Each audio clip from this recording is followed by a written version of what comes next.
día valía la pena. Esa fue una de las obsesiones que durante largo tiempo alentaron en ti, la de no estar absolutamente decidido a lanzarte hasta tener una herramienta de trabajo de la que estuvieras absolutamente seguro. Tú querías, en fin, llegar a un dominio absoluto del lenguaje. Bueno, puesta así tu pregunta, sonaría un poco demasiado, digamos, a vanidad, a suficiencia.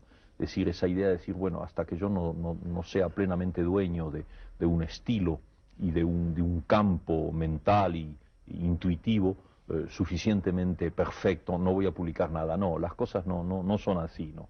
Digamos que es a medias. Yo sé muy bien que un escritor no llega nunca a escribir lo que él quisiera escribir, y que cada libro nuevo, un libro más es en cierta medida un libro menos en ese camino para irte acercando al libro final y absoluto que nunca escribes, porque te mueres antes, ¿no? Son las etapas de eliminación de lo superfluo en alguna medida para llegar a lo absoluto. Bueno, pero las cosas no son así. Lo que yo tenía era una autocrítica bastante grande y me había fijado una especie de nivel, no por relación a modelos exteriores, aunque naturalmente tenía mis grandes admiraciones, Borges, por ejemplo, en ese momento, nuestro maestro en esa generación. No, pero esos eran modelos un poco platónicos. Así que personalmente yo tenía mi camino, sentía lo que tenía que decir. El nivel me lo fijaba yo mismo. Y entonces no estaba dispuesto a publicar cuentos que tenían fallas de estilo, cuentos que eran flojos en definitiva, y no los publiqué. Lo curioso es que teniendo esa preocupación por, lógicamente, alcanzar un idioma mejor, andando el tiempo, lo que demostró Julio Cortázar fue precisamente una afición por todo lo contrario, es decir, un deseo de rebeldía, de subvertir un poco ese lenguaje, digamos que hasta de degradarlo de su esteticismo para llegar a una forma coloquial, más directa y un poco desmitificadora, ¿no? Un extrañamiento de la palabra demasiado seria, demasiado solemne, demasiado rimbombante. Bueno, pero mira, eso es porque mi noción de estilo no coincide con la noción de estilo tal como se define en un diccionario y tal como se comenta interminablemente en las academias de este planeta. No, en absoluto, no. Mi noción de estilo es muy diferente. No es una noción, si me permites la palabra, áulica, así, una noción superior de estilo, no. Mi noción de estilo era una noción muy exigente precisamente porque ya en esa época yo sentía que si tienes alguna cosa que decir y no la dices con el exacto y preciso lenguaje con que tiene que ser dicha, pues de alguna manera no la dices o la dices mal. Entonces, el estilo no es una cuestión de nivel de escritura.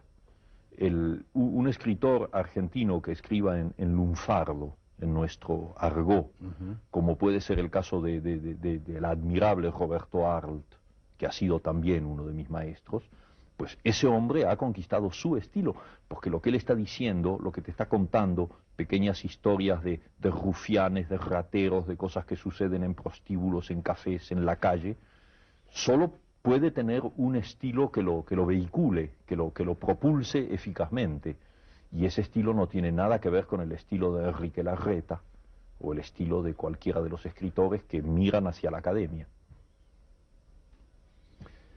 1949, con un paréntesis que vamos a hacer ahora del 44-45, en el que parece que hay un libro de 700 páginas con pocas noticias sobre Keats y sobre y una novela, El examen, con una descripción de Buenos Aires más o menos en plena descomposición social y política, libro del que apenas se sabe gran cosa. ¿Ese libro es fácil de encontrar?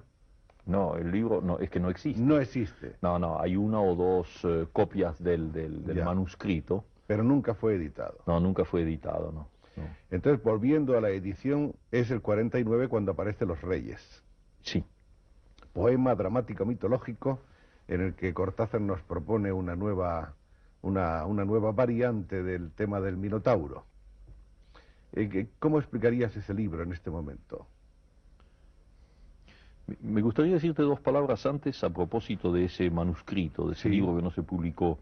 Es Es una de las nostalgias que me quedan, porque esa novela, que se llamaba El examen, fue escrita en efecto en esos años, y tal vez hubiera sido bueno que se publicara. Es decir, es un libro que ya estaba, para mí, dentro de mi nivel de exigencia personal, era ya un libro que se podía haber publicado. Y justamente volvemos a la cuestión del estilo, porque ese libro no fue aceptado por un editor de Buenos Aires, porque consideraron que era un libro que contenía demasiadas palabrotas y que se hablaba de una manera muy vulgar, la gente hablaba en la calle como se habla en Buenos Aires o se habla en Madrid y en cualquier ciudad. Y entonces fíjate el malentendido en materia de estilo, es decir, que en ese momento todavía se consideraba que los libros tenían que ser libros limpios en un sentido puritano de la palabra.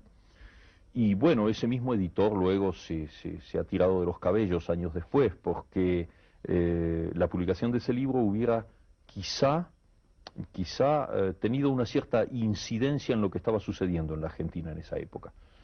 Pero en fin, no se hizo y no tiene importancia.